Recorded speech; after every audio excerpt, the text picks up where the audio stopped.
1-1 niðurstaðan í fyrstu umferð í Lengju. Hver er svona tilfinningin? Bara fínt stig. Áttum ekkert frábæran dag í dag. Fínir í seinni hálfleik svona sem lið, en erfiðar aðstæður og fyrsti leikur og bara gott stig. Fannst þið vera eitthvað svona ákveðinu vorbragur yfir þessu? Já, mjög mikið, sérstaklega fyrsti grasleikur mjög snemma í maí sem ekki algengt á Íslandi og menn ekkert alveg tilbúnir í það og bara bæði lið, boltinn mikið í loftinu og mikið út af og mikill vorbragur. Það var svona mikill baráttuleikur, sérstaklega í fyrri hálfleik. Gerir svona ráð fyrir því að svona hefur verið svolítið pirrað eða svona svekkjandi kannski öllu frekar að sjá svona einhver misskilningur í eftirstu línu sem að hleypi Njarðvíkingum framfyrir í þessum leik?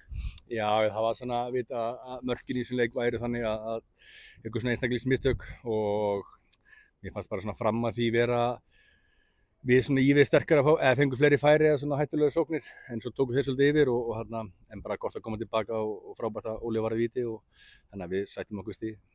Og það bara sérstaklega í seinni hálfleikum hversu bara þægilegt var að vera með Ólaf í markinu þannig að þegar hann er að vera víti og vera síðan hvert öðu fara á fætur öðru. Hann er bara frábær markmaður og bara frábært að hafa svona öruggan markmann. Maður hefur ekkert miklar áhyggjur. Ég held að hann myndi verja markið þeirra, hann var nú að verja allt en það var óverjandi stöngin inn, þannig að bara geggja að hafa hann og bara stórkostlegur leikmaður. Svona öll umræðan fyrir móti eins og þegar vera formsættari fyrir Fylki, er þetta eitthvað sem eitthvað verkefni fyrir þig til að halda mönnum á jörðinni? Já, ég held að við gerum okkur alltaf grein fyrir því að við erum ekki að fara að vinna alla leiki og labba yfir þessa deil, við þurfum að leggja okkur fram og hafa fyrir því, þannig að þetta er bara eitthvað spá og okkur í sérfræðingar, þeir verða bara eiga það við sig. Finnur eitthvað svona aukna pressu miðað við þessa spá? Nei, ekki neina. Og bara svona farandi í framhaldið, bara næsta leikir, hvernig svona horfir bara sumarið þér? Bara mjög vel, það er næsti leikur á föstudaginn, Selfoss, þannig að það er bara sækja 3 stig, það er heimavelli, þannig að við ætlum að gera það við og ná í góð úrslit þar. Takk fyrir.